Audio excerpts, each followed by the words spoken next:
Hi friend, welcome to R academy. তো যে সমস্ত ক্যান্ডিডেট তোমরা ফুড এসআই এবং পিএসসি ক্লার্কশিপের জন্য প্রিপারেশন নিচ্ছে তাদের জন্য মোস্ট ইম্পর্টেন্ট আজকে জিকে সেট। আজকে কিন্তু তোমাদের এমসিকিউ প্রশ্ন নিয়ে আসিনি, কারণ এখানে তোমার যে প্রশ্নগুলো আছে খুব গুরুত্ব প্রশ্ন, সেই জন্য প্রশ্নগুলো একটু তোমাদেরকে দেখিয়ে দেওয়ার জন্য। তো চলো কথা না বলে ক্লাস শুরু করে, যারা নতুন আছে অবশ্যই চ্যানেলটিকে সাবস্ক্রাইব করে দিবে। তো চলো এখানে কী বলেছে দেখো, দ্বিতীয় বিশ্বযুদ্ধ, প্রশ্নটা দেখো ভালো করে। তো এখানে বলছে দ্বিতীয় বিশ্বযুদ্ধ চলাকালে কে ইংল্যান্ডের প্রধানমন্ত্রী হন। এই যে দ্বিতীয় বিশ্বযুদ্ধ চলাকালে, এই দ্বিতীয় বিশ্বযুদ্ধ চলাকালে ইংল্যান্ডের প্রধানমন্ত্রী কে হয়েছিলেন? Winston Churchill. ঠিক আছে, এবার হচ্ছে কি দ্বিতীয় বিশ্বযুদ্ধ কত সালে শুরু হয়েছিল? ঠিক আছে, এটা হচ্ছে 1939 সালে। আর এই দ্বিতীয় বিশ্বযুদ্ধ শেষ হয়েছিল কত সালে? 1945 সালে। ভেরি ভেরি ইম্পর্টেন্ট প্রশ্ন, ঠিক আছে, মনে রাখবে। এটাতে শুরু হয় আর এই সালে কিন্তু শেষ হয়, দ্বিতীয় বিশ্বযুদ্ধ সালে, দ্বিতীয় বিশ্বযুদ্ধ। ঠিক আছে, আর প্রথম বিশ্বযুদ্ধ যদি বলা হয় 1914 সালে হয়েছিল, কিন্তু 1914 সালে প্রথম বিশ্বযুদ্ধ শুরু হয় এবং 1918 সালে কিন্তু প্রথম বিশ্বযুদ্ধ শেষ হয়। ঠিক আছে, তাহলে এইগুলো কিন্তু এক্সট্রা ফ্যাক্টরগুলো মনে রাখতে হবে। তাহলে প্রশ্নটা কী ছিল? দ্বিতীয় বিশ্বযুদ্ধ চলাকালে কে ইংল্যান্ডের প্রধানমন্ত্রী হন? তাহলে কে হয়েছিলেন? Winston Churchill. দ্বিতীয় বিশ্বযুদ্ধ শুরু হয়েছিল 1939 সালে, শেষ হয়েছিল 1945 সালে।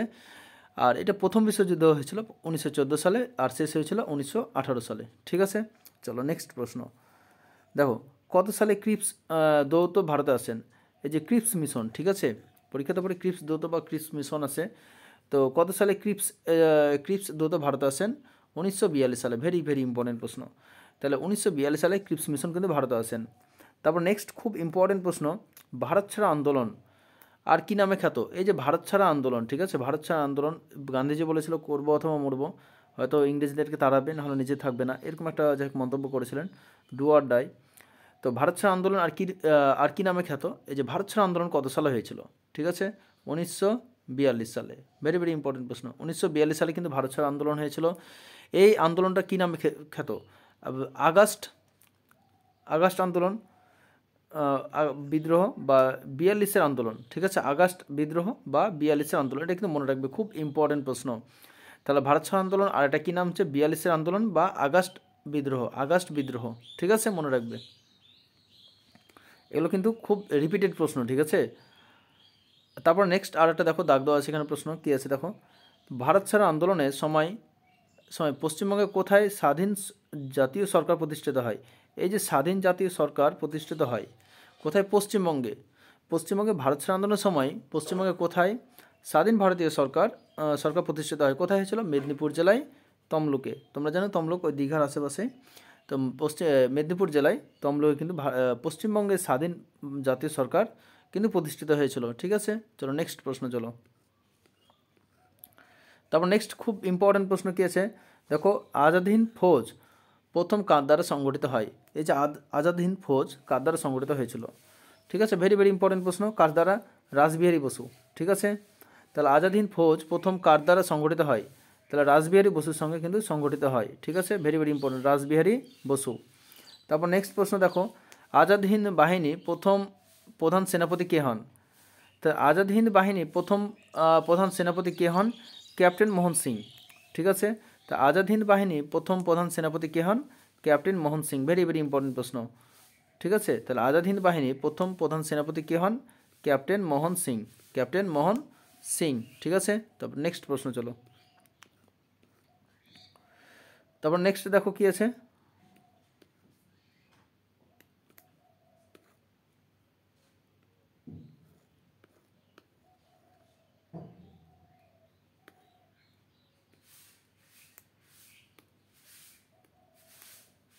দেখো কবে ভারতের রাজকীয় নৌবাহিনী বিদ্রোহ? এই যে নৌবাহিনী, ঠিক আছে, তো ভারতের নৌবাহিনী বিদ্রোহ কবে হয়েছিল? তোমরা সবাই জানো 1946 সালে। কত সালে? কোথায়? বোম্বাইয়ে। তো এটা কিন্তু মনে রাখবে যে ভারতীয় যে নৌবাহিনী কোথায় শুরু হয়েছিল? ঠিক আছে, বোম্বাই শুরু হয়েছিল। বোম্বাই কত সালে? 1946 সালে। সালগুলো কিন্তু মনে রাখবে। তারপর নেক্সট দেখো প্রশ্ন, মন্ত্রী মিশন। ঠিক আছে, এই যে মন্ত্রী মিশন কবে এদেশে আসেন? মানে মন্ত্রী মিশন কবে ভারতে এই মন্ত্রী মিশন কবে ভারতে এসেছিলেন? কত সালে? 1946 সালে কিন্তু। ঠিক আছে, তাহলে মন্ত্রী মিশন কবে ভারতে আসেন? 1946 সালে। খুব ইম্পর্টেন্ট প্রশ্ন। তারপর নেক্সট প্রশ্ন দেখো আছে মার্ক করা, কোন ব্রিটিশ প্রধানমন্ত্রী ভারতীয়দের হাতে ক্ষমতা হস্তান্তর কথা ঘোষণা করেন? তাহলে প্রশ্নটা কি আছে, কোন ব্রিটিশ প্রধানমন্ত্রী ভারতীয়দের হাতের ক্ষমতা হস্তান্তরের কথা বলেন? আজাদ দেওয়ার কথা বলেছিলেন কে? প্রধানমন্ত্রী এটলি। তাহলে প্রধানমন্ত্রী এটলি কিন্তু এই কথাটা বলেছিলেন যে ভারতীয় হাতে ক্ষমতা হস্তান্তরের কথা কিন্তু ঘোষণা করেছিলেন প্রধানমন্ত্রী এটলি, ব্রিটিশ প্রধানমন্ত্রী এটলি। ঠিক আছে, তারপর নেক্সট প্রশ্ন চলো। তারপর নেক্সট প্রশ্ন কী আছে দেখো, যেটা মুসলিম লীগের লাহোর প্রস্তাব, এই যে মুসলিম লীগের লাহোর প্রস্তাব কবে গৃহীত হয়? তাহলে মুসলিম লীগের লাহোর প্রস্তাব কত সালে গঠিত হয়? 1940 সালে। ঠিক আছে, তাহলে প্রশ্নটা কী আছে, ভেরি ভেরি ইম্পর্টেন্ট প্রশ্ন। মুসলিম লীগের লাহোর প্রস্তাব কবে গৃহীত হয়? কত সালে গৃহীত হয়? 1940 সালে। তাহলে 1940 সালে মুসলিম লীগের লাহোর প্রস্তাব কিন্তু ঘোষিত হয়। তার নেক্সট প্রশ্ন কী আছে দেখো, ওয়েবেল পরিকল্পনা কবে ঘোষিত হয়? তাহলে ওয়েবেল পরিকল্পনা কবে ঘোষিত হয়? 1946 সালে। তাহলে ওয়েবেল পরিকল্পনা কবে ঘোষিত হয়? 1946 সালে কিন্তু ওয়েবেল পরিকল্পনা ঘটিত হয়। ঠিক আছে, তারপর নেক্সট দেখো, কে কবে প্রত্যক্ষ সংগ্রাম দিবস পালনের আহ্বান জানান? ঠিক আছে, তাহলে কে কবে প্রত্যক্ষ সংগ্রাম দিবস, এই যে প্রত্যক্ষ সংগ্রাম দিবস পালনের আহ্বান জানান? তাহলে প্রত্যক্ষ সংগ্রাম দিবস আহ্বান জানান মোহাম্মদ আলী জিন্নাহ। ঠিক আছে, তাহলে মোহাম্মদ আলী জিন্নাহ প্রত্যক্ষ সংগ্রাম দিবসে আহ্বান জানান কত সালে? 1946 সালে 16ই আগস্ট। ঠিক আছে, তাহলে 1946 সালে কত সালে? 16ই আগস্ট। ভেরি ভেরি ইম্পর্টেন্ট প্রশ্ন, কে কবে প্রত্যক্ষ সংগ্রাম দিবস পালনের আহ্বান জানান? মোহাম্মদ আলী জিন্নাহ 1946 সালে 16ই আগস্ট। 1946 সালে 16ই আগস্ট। তারপরে নেক্সট প্রশ্ন দেখো কি আছে, ভারতের স্বাধীনতা আইন কবে গৃহীত হয়? তাহলে ভারতীয় স্বাধীনতা আইন কবে গৃহীত হয়? 1947 সালে 18ই জুলাই। ঠিক আছে, তাহলে প্রশ্ন কী আছে, ভারতের স্বাধীনতা আইন কবে গৃহীত হয়? ভেরি ভেরি ইম্পর্টেন্ট প্রশ্ন। তো ভারতের স্বাধীনতা, এই যে ভারতের স্বাধীনতা আইন কবে গৃহীত হয়? 1947 সালে 18ই জুলাই। ঠিক আছে, খুব ইম্পর্টেন্ট প্রশ্ন। তাহলে ভারতের স্বাধীনতা আইন কবে গৃহীত হয়? 1947 সালে 18ই জুলাই। তারপর নেক্সট প্রশ্ন দেখো কী আছে, কে ভারতীয় গণপরিষদের প্রথম সভাপতি ছিলেন? তাহলে ভারতীয় গণপরিষদের প্রথম সভাপতি কে ছিলেন? ডক্টর রাজেন্দ্র প্রসাদ। তাহলে কে ভারতীয় গণপরিষদের প্রথম সভাপতি ছিলেন? ডক্টর রাজেন্দ্র প্রসাদ। ডক্টর রাজেন্দ্র প্রসাদ কিন্তু ভারতীয় গণপরিষদের প্রথম সভাপতি ছিলেন। ভেরি ভেরি ইম্পর্টেন্ট প্রশ্ন কিন্তু। তারপরে চলো নেক্সট প্রশ্ন কী আছে দেখো, ভারতের শেষ ভাইসরয় কে ছিলেন? ভারতের শেষ ভাইসরয় কে ছিলেন? Lord Mountbatten. তাহলে ভারতের শেষ ভাইসরয় কে ছিলেন? লর্ড মাউন্টব্যাটেন ছিলেন ভারতের শেষ ভাইসরয়। ঠিক আছে, তারপর নেক্সট প্রশ্ন চলো, কে স্বাধীন ভারতের প্রথম গভর্নর জেনারেল নিযুক্ত হন? তাহলে কে স্বাধীন ভারতের প্রথম গভর্নর জেনারেল নিযুক্ত হয়েছিলেন কে? তাহলে লর্ড মাউন্টব্যাটেন।